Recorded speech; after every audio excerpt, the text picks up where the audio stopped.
lo and behold, I went drafting last night. Picked up some extra card boxes, but they're still sitting in the trunk of the car, and it's wet out today, so I'm not going to go get them right this minute, you know?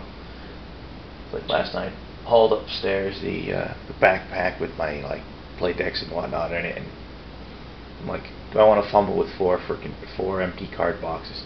No, I don't. Because these were already put together, as opposed to, like, you know, just still being flat, you know? So, yeah. First drafting last night, I did alright. Didn't do as well as I hoped I would. Went red-black. Funny things happen. I was pretty easily cemented into red really early because first pack I decided to first pick an Into the Core. And then the guy to my right handed me a pack with an Into the Core in it. And I'm like, well, I think I'm going red for this draft. I ended up going red-black. I did alright. Not fantastic, but alright. Second draft, I did kind of crappy. My deck decided it hated me, and I can't really say I blame it too much because I put it together all weird. It was the most insane thing. I was way too light on creature and way too heavy on removal. Now, I know that's really a difficult thing to believe, too much removal in a draft.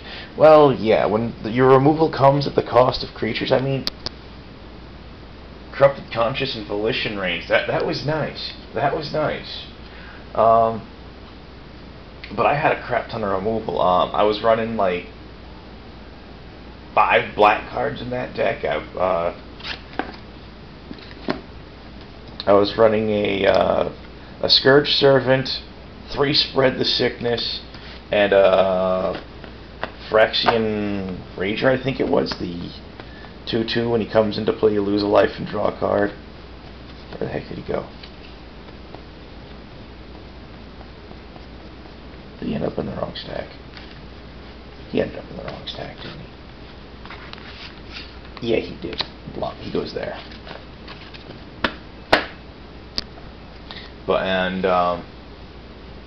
Like, picked up 2 Burn the Impure, and that was all well and good.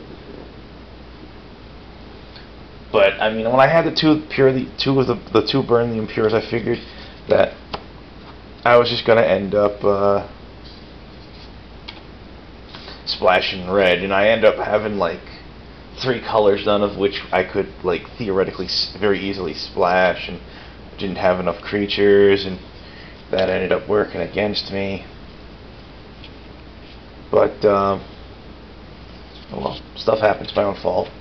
It was kind of funny because like I ended up picking up 2 Burn the Impures in the beginning of the draft. Then pack 3, I cracked Koth of the Hammer. Koth of the Hammer. And then proceed to get handed in rapid succession 3 Galvanic Blast. And I'm like, how can I not play red with 3 Galvanic Blasts, 2 Burn the Impures, and Koth of the Hammer? And yeah, it was wacky. I mean, at first I thought I was going to go blue-black with maybe a splash of red, but then it turned out I was just all over the place, and it didn't work out too well for me, which was a shame. Still, I could Koth of the Hammer. I think that means I won, doesn't it? I think it means I won. Sort of like, during the first draft, there's one fellow who, well,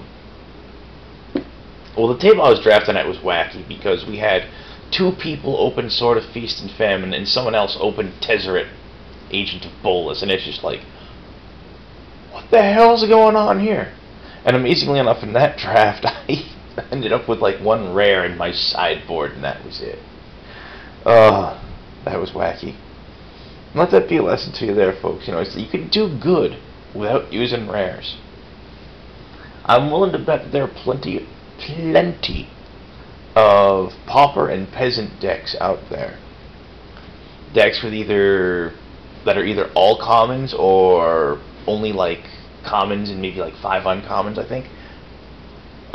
There are plenty of those decks out there that are strong enough to be tier 2 tournament decks. You know, not the cream of the crop, but still perform well. If I recall correctly, isn't most of your red deck wins and archetypes usually have mostly commons? It's alright. It's alright. Pretty sure I have Koth of the Hammer in that makes my second Koth of the Hammer. I'm pretty sure my other one's in an EDH deck. Because Koth is fun. Oh well. Catch you guys later. Have a good one.